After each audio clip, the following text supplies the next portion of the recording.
اور رسالت مآب علیہ السلام کے پاس بھی ایک مہمان بن کے شخص آیا ہے اور ختم نبوت پر لین دین کرنے آیا ہے۔ میں حدیث پاک سے آپ کے سامنے پڑھتا ہوں، ذرا توجہ رکھنا۔ جسے مسلمہ کذاب کہتے ہیں، یہ یمامہ کا رہنے والا ہے۔ یمامہ کی بستی یہ سعودی عرب، جزیرہ عرب میں ہے۔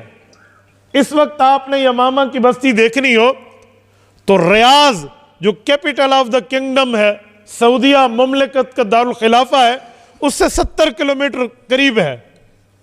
یہاں کا رہنے والا مدینہ طیبہ آیا اور رسالت مآب علیہ السلام کے سامنے اللہ کی وحدانیت کا اقرار کر رہا ہے، اللہ کی ذات اور صفات میں توحید مان رہا ہے اور حضور علیہ السلام کو نبی مان رہا ہے، اپنے کلمے کا اعلان کر رہا ہے، قرآن و سنت و شریعت و اسلام اور مذہب اور دین کے پیروی کا وعدہ کر رہا ہے، اور ساتھ ایک شرط لگاتا ہے کہ آپ ایک بات مجھ سے طے کر لیں کہ یا تو آپ اپنی نبوت میں مجھے شریک کر لیں، مجھے حصہ دے دیں،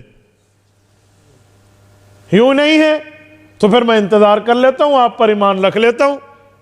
آپ دنیا سے جائیں تو میرے لیے یہ وصیت کر دیں کہ میرے بعد یہ نبی ہے۔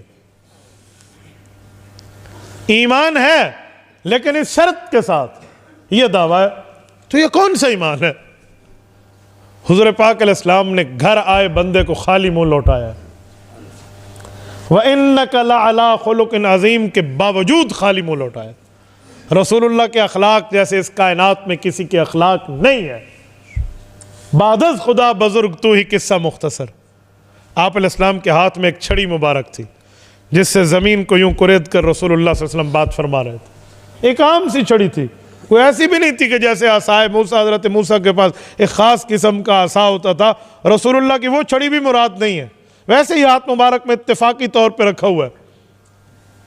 اور حضرت رسول اللہ صلی اللہ علیہ وسلم نے اس چھڑی کو یوں زمین پہ رکھ کے فرمایا کہ اگر تو مجھ سے اس شرط پر یہ چھڑی بھی مانگے گا نا کہ میں تمہیں دے دوں، میں یہ بھی تمہیں نہیں دوں گا۔